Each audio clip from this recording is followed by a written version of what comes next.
Hey there, and welcome to the Hit Like a Girl podcast. My name is Joy Rios, and today my guest is Sigi Marmorstein. She's a telehealth consultant and the founder of BabyLiveAdvice. BabyLiveAdvice is a social enterprise that offers families a virtual support team throughout their pregnancy to parenthood journey.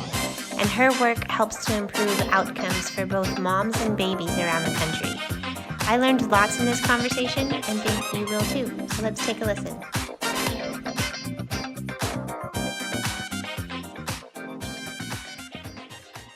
So I'm Sigi Marmorstein. I'm the CEO and founder of BabyLiveAdvice. I'm a nurse practitioner, 27 years in the clinical practice. In various clinical practices, I actually started off as a nurse in an NICU in 1997, and then from there went back to my nurse practitioner program, became a nurse practitioner, and then worked in various clinical practices since then. And also in academia, I was the dean of a school of nursing for a while and been a preceptor for clinical practices for nurse practitioner over the last 12 years. And I started a company called BabyLiveAdvice in 2018, and we used a nursing model and telehealth to support mothers and babies from preconception to early childhood. So does that mean that you should be on people's radar if they're looking to have a baby or if they already have one? So does that mean you're available in the App Store, or how do people get involved with your organization? So many ways. The best way is to go to babyliveadvice.com and you can start your journey from there. We do support preconceptions. I want to get pregnant. I am pregnant. I want to know about contraception. I want to know about, fertility. I want to adopt a baby. All those questions that people have, all the way throughout the pregnancy, support the pregnancy experience, making sure that moms have good and healthy pregnancy experiences. There's a lot of questions around what I can eat, or what vitamins do I take, or, what exercise I can do, or all those other things. And then postpartumly, we care for mom and baby up to 18 months of age. So lactation support, sleep support, nutritional support. We have diabetic educators, doulas, midwives, lactation consultants, and others all on our team. And we speak in 250 languages. So no problem with language barriers here. So how big is your team? Do you just have people sitting on call to answer questions in any language, regardless of time of day, or, I know, it sounds crazy. We currently have 55 providers, and we are available from 7 a.m. to 10 p.m. Pacific Standard Time. So we're not 24/7. We by appointment only, so nobody's sitting around. We have a telehealth program that alerts our nurses when a patient made an appointment. We also have, just to let you know, classes, all of the perinatal classes, both in English and in Spanish. And we have support groups, which is, by the way, throughout COVID became the largest, item that we are part of the ecosystem of a support groups that do a lot of through PSI, that do wonderful work with maternity loss, depression and anxiety in pregnancy and postpartumly, and other diabetic education, diabetic support for moms who are diabetic or hypertensive, Black Mama Matters, and others. So wonderful capacities that exist. And I really do think that women should know more that this is there for them. They're not alone, and we can help them have a healthy pregnancy and babyhood. So can you speak to that a little bit in more depth? Because what is the importance of having a group of people or someone that you can trust and talk to about, your pregnancy issues, regardless of what they are? Oh my God, right. So used to be that we as humans were living in communities, and we were very close knit to our families, extended and close families, and as well as our communities in general. We did not have the internet. We weren't isolated. We weren't doing Zooms. We were out, in communities, able to talk to people and learn from people about, what to do and how to behave. And we weren't really trusting the physicians or our care providers to do everything for us. A lot of the knowledge in parenting and pregnancy came from generation to generation through storytelling and other ways like that. In a modern world, women are more isolated. They may be even working. They may be have to leave their babies behind. They are may even be 40% of our moms are single mothers. They don't necessarily have the partners to grow up the baby with or to be pregnant with. We know that they're far away from the families, they're far away from the communities. So we create that online community for them where the people that are talking to them are actually knowledgeable and have expertise to not just support them mentally and physically, but also to really give them the right knowledge. Because what's happening right now, you go online and you get like 12,000 answers to the same one thing you wanted to know. But you get confused and you're overwhelmed by data. So we are able to siphon through all of that, talk about it, explain it better, and bring it down to the human level. And then for some of the classes, do you create community? Like, would a woman be basically in a class with the same group of people again and again, or would it be a different set of people Nope. each time? They'll go through the classes together. They'll get to know each other. It is on Zoom, but it's a live interaction. It's not pre-recorded or anything like that. There is plenty of time at the end of the class to talk to each other, to ask each other questions, to support. If people feel like they want to become friends with each other, they can chat with each other and share phone numbers. We had a lot of mommy groups come up from our classes, which is really cute. We have here in California, Pasadena, we have a group that has got together in the park after they had their babies. So it's really wonderful to see the relationship. And what we're hearing from parents is that they feel that they're not alone, that they feel that what they're going through or how it is, having a baby through COVID, it's not an isolated experience. It's something that they're doing together. Well, and I would imagine that the COVID babies in particular have a unique set of circumstances. So has the advice changed through COVID? Oh my God, really changed, right? I mean, in the beginning of COVID, we didn't even know what to say. We were like, okay, we don't know anything, just like you don't. So don't ask us because we don't know. Obviously, we immediately had to get ourselves quickly educated with all the new trends and things that are happening, and really work with our provider groups and our obstetrician physicians and others to understand what they are telling patients. So we're making sure that we're all in unison. But yeah, it's hard to have a baby through COVID. It's been a terrible experience for people, very isolated and extremely scary. We had, unfortunately, more than a few moms who ended up in ICUs, ventilated, having their babies born in C-sections. We have 2 moms that actually perished in COVID, and their babies are being raised by the partners. So COVID has definitely changed the game of parenthood and pregnancy, and has been making things very difficult. Well, and I would also imagine the postpartum everything is different. Kind of speaking, I mean, that's already a time where moms might feel a little bit isolated, but adding COVID on top of that has got to be exponential. Yes, and many of the moms that we talked to left their jobs, right? So there's another thing that, we know that actually 48% of the women workforce has just exited the workforce. Actually, the largest one of those is in nursing. We have one of the worst nursing shortage we had in the country in probably the last decade. People are less likely now to work those 12-hour shifts in the hospital, leaving their kids and babies behind because they have much more responsibility. So COVID has really also been a big financial strain and emotional strain. And so being pregnant or having a baby through all of that is just like another layer of wow, right? Being able to siphon through that with somebody that you trust, or through a group or through a support group, has been extremely valuable for sure.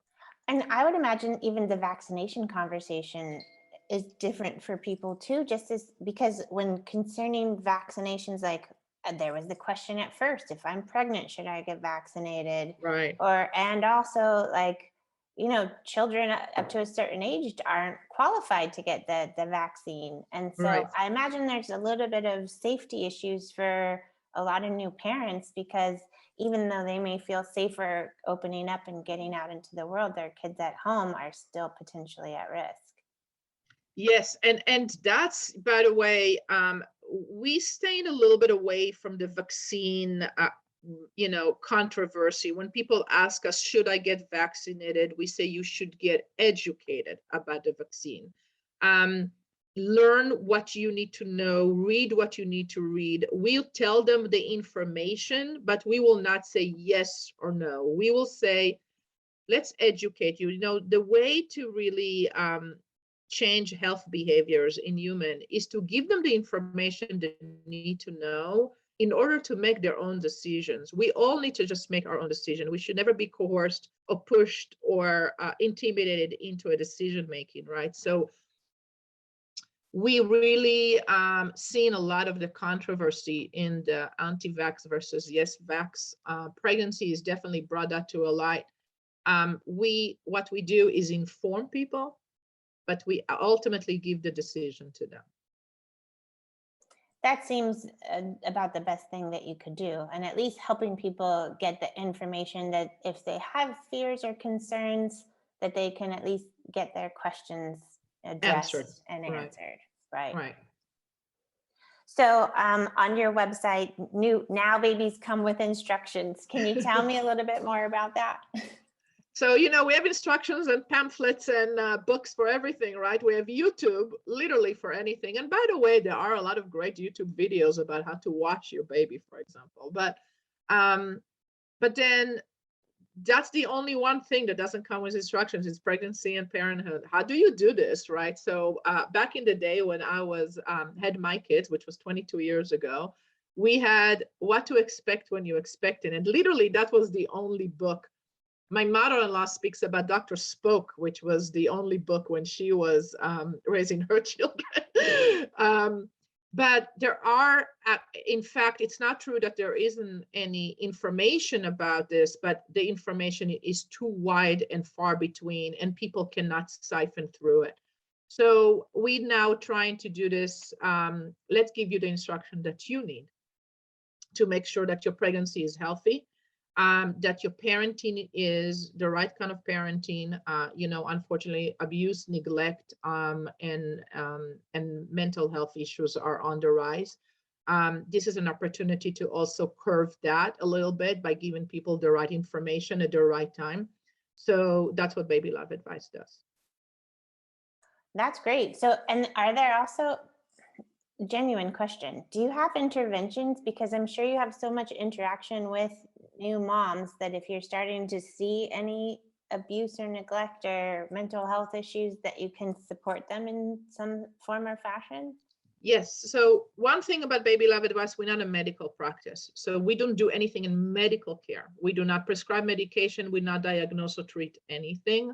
We are a support, advice, and monitoring site. We support the providers who care for those moms. So yes, if we do identify a mom who is in distress or need, we will escalate her care to her physician and make sure that she is followed and cared for. A lot of the things that they need, we may be able to provide internally within the BabyLiveAdvice team, but if we can't, we definitely will find resources and care coordinate for mom and make sure that she's in the right system. I can tell you that we had multiple moms that we were able to support to go into even in-house care for mental health disorders to make sure that they are well supported while they are going through postpartum depression.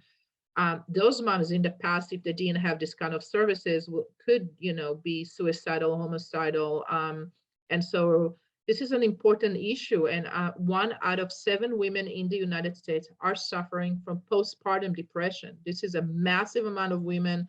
This is not a far and few between. This is a real and palpable problem. And so definitely having this kind of resource helps. Well, then I guess to that point, what do you think are some of the most important resources that your whole world is dedicated to this. So I'm sure that there is a spectrum of resources. But if you had to pick like top 3 of things that are just super imperative that new moms should know about, what are those tools or resources?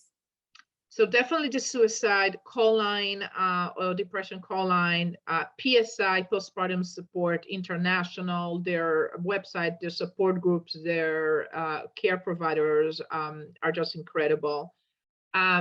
We are here for lactation. We are here for support.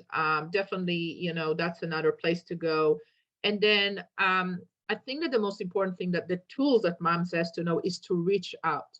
Don't ever think that your babies are going to be taken away from you. That is not going to happen. That you're going to be looked at as a bad mom. Nobody's going to do that. But reaching out and getting the support you need early on is extremely important. And it's not just postpartumly, but it's also throughout the pregnancy. People think that postpartum depression is a postpartum issue. It is not. We have a lot of moms who are showing depression and anxiety very early on in their pregnancies. And obviously with COVID, that has been extenuated. We want people to know that they have support. There are places to go. There are support for you in your communities, in your state. Seek out those call lines and get the help that you need. That will change everything. Well, I love that because asking for help is actually a strength, right? Not necessarily a weakness. And like helping calm people down that like you're not at risk for just asking for help. It's really the right action to take. Yeah. And that's called self-advocacy. And that's something that in generally women were not very good at. We're very good about caring for everybody else. We will take our husbands to get their teeth washed and we will get the colonoscopies they need, but we won't take care of ourselves. And we won't speak up. And in some communities, we've seen this even worse, right? When people in many years have been very oppressed or depressed to the point that they don't believe that they can speak up for themselves and ask for what they need and demand the care that they deserve to get. And that's where we come in. We really do help mom to find their voices. By educating them, we empower them to speak up. One thing that I know you're more qualified to speak to it than I am, certainly, but like, what are some of the biggest issues when it comes to maternal mortality and infant mortality in the US? Like, it's so terrible, isn't it? Staggering, right? It's staggering. $120 billion we spend in the US on maternity and infant care. Isn't that like just $120 billion? And we are the worst country in the industrial world by which to have a child. People don't understand it. Every 10 minutes, a baby or a mom get hurt in pregnancy or postpartum in the United States. We have 45,000 NICU admissions in the last month alone in the United States. We are literally the worst. What are the issues? Well, it has to do a lot with care access. We have maternity deserts all over the United States where there is no OBGYN or maternity ward to be found in miles and miles away. The payment models in maternity with the Medicaid expansion is becoming a real problem and creating a problem with that. Institutional racism, where Black moms and Hispanic moms may not get the kind of care and the level of care that they deserved, maybe because of where they are in access in their communities, but also because the people who are caring for them are biased against them and are not supporting them the way they need to be supported. Chronic disease issues like hypertension and diabetes that are not well managed before, after, or in pregnancy are causing moms, unfortunately, to have terrible outcomes. And then just in general, the health system is not well equipped to care for moms and babies. We're not well funded for that. We're not well cared for that. And we're failing them every single hour of the day. I mean, the fact that 5 or 6 women and babies will die today while we are speaking here alone should be something that everybody should scream from the rooftops about, but we just don't hear much about it. And that's not even to talk about like paid time, like paid leave to take care of a child once it's Oh, already God, born. forget that. So if you are in Switzerland, you get 8 months. In other countries in European Union and others, it can be 6 to 8 months of maternity leave that are paid. The access to midwiferys have shown, and to doulas have shown to be one of the biggest predictors of good pregnancy outcomes. Other countries are doing wonderful at that. We deliver our babies in hospitals and on their backs with epidurals and C-sections, and we create the problem that we are seeing. So there is so much better that we can do. There is so much that we can do if we cared enough to do it. One of the things I tell people all the time, when the Titanic was sinking, they say save the women and the children. When there's a fire, save women and children. But there is a fire and there is an emergency, and we're not saving women and children first. We are saving everybody else but women and children first, which is why we are where we are right now. Yeah, it's pretty tragic. Terrible. I did have an opportunity, and I brought this up in a conversation recently, but like I was speaking with a woman at the HIMSS event. It was a conference back in August, and she was telling me that about a hospital in the Chicago area that is hiring doulas and midwives as part of the staff, Yes. and that it is starting to make a big difference as Yes. far in their results. But it sounded like they were like the only ones in the country doing it. So I'm trying to like spread the word. I'm like, hey, hospital systems, like it actually, this attention on the moms that is dedicated is something that seems really important, and kind of like there's this weird blind spot that's going on. Yeah, I don't know why we piloting things. Like this should be a care model, this shouldn't be a pilot. You know what I'm saying? Like we're getting grants to pilot different things in maternity. This should not be a pilot. This should be a care model, right? We should have a care model that allows nurse practitioners, midwives, lactation consultants, doulas to be paid for their services in support of mothers and their babies. It shouldn't be a pilot. We should try this out. It's been done all over the world for the last 150 years. We need to stop piloting things, and we need to start paying for things in the correct way, in the right place at the right time, to support this kind of mayhem that is happening in this country. And if giving life a better beginning, right? This is really what this is about. If you don't start life in the right way, and it starts in the womb, then society will always judge us for what it is that we're not doing, because we're going to have kids who are not well raised. We're going to have problems with kids in foster cares and kids who are born out of wedlock, and lack of education and lack of lactation and lack of support and nutrition and all those things that ultimately creates problem in learning, in disabilities, in behaviors, in drug abuse and neglect, in violence in the home. These are things that need to be addressed. This is truly happening as we speak. So it's not just about death and dying or getting hurt in pregnancy. It's also about what's happening when we give life a better beginning. I love the way that you put that, and I think you're absolutely right. It's like, stop treating maternity as if it's a niche market, right?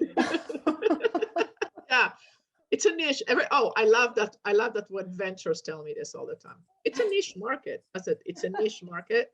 Do you have children? Or how would you like it if your wife has gone through anything that any one of those women are going through? I mean, that you won't appreciate that at all. So no, it's not a niche market.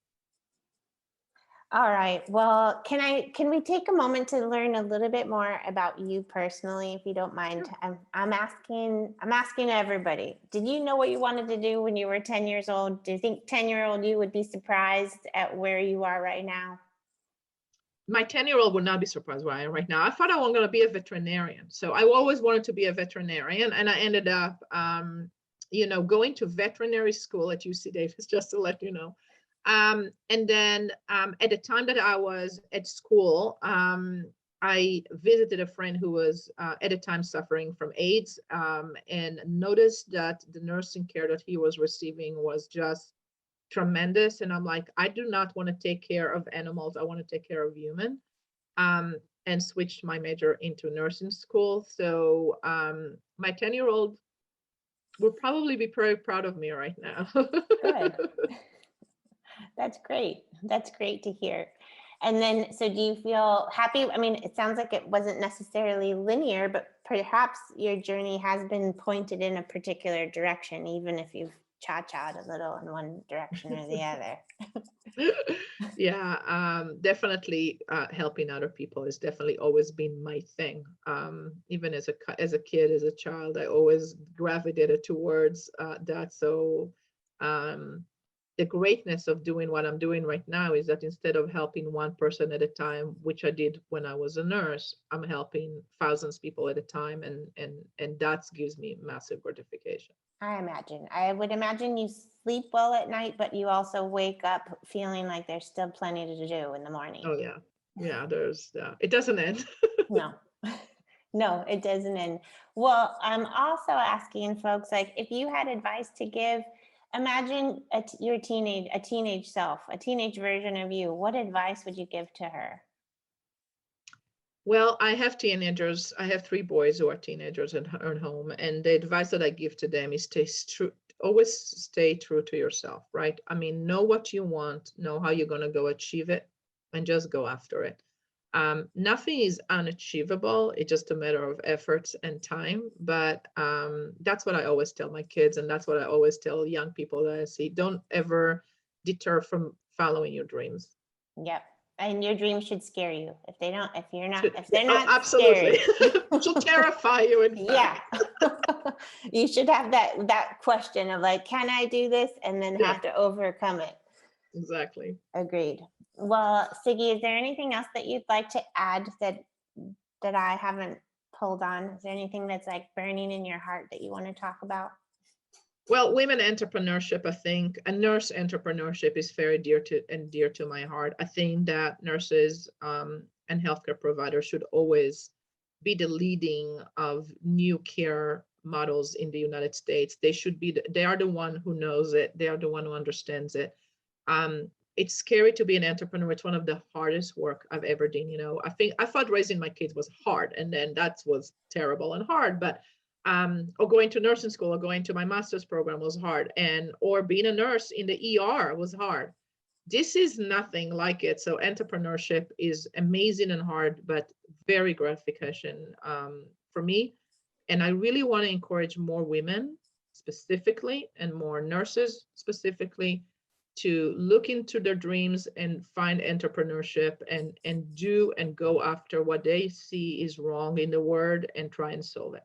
I love that advice and follow it myself. I think I came to a position that I thought, you know what? I do really good work. Like, I've always overperformed and, been super loyal and dedicated to, doesn't matter what I do. And I thought,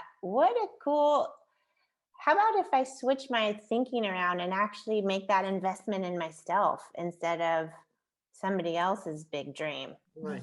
Exactly. Yeah. Dream big, but dream for yourself, right? That's the dream. Yeah. And that's it. And then of course, we need to always call for action. We stop piloting women health programs, stop, trying things out. Everything is known to us. We need to just do it. If we're willing to spend $1,500 on an 89-year-old CHF man, then we should be willing to spend more or double that money on the 22-year-old diabetic Hispanic mom from Southeast Dakota. Because that should be where our money should go. And that should be where our focus is, because we need to really make sure that the next generation behind us is healthy and happy. And right now, that's not the case. Yeah, and they've got enough challenges facing them. Whatever we can do to make things easier for them, I think that they will be hopefully appreciative. Thank you. Well, Sigi, thank you so much for your time today. I really am grateful to get to know you and to know what good work you're doing in the world. Thank you so much for having me. I really appreciate it. And this is good. This is great. I'm very, very thankful. Well, if people want to follow you or find you or connect with you or work with you, what would be the best venue for them to do so? You how can should always they? email me at sigi@babyliveadvice.com. You call me on our number, find us on our website, on LinkedIn. I'm always there. And we have an Instagram too for Baby Live Advice. People can go there. We blog all the time about great advice for moms. So that's the way to Okay, find us. wonderful. I'll include all that information in the show notes. So Thank you. yeah, my Thank you so pleasure. much. We'll talk Thanks. soon. Okay, Take care. bye. Bye-bye.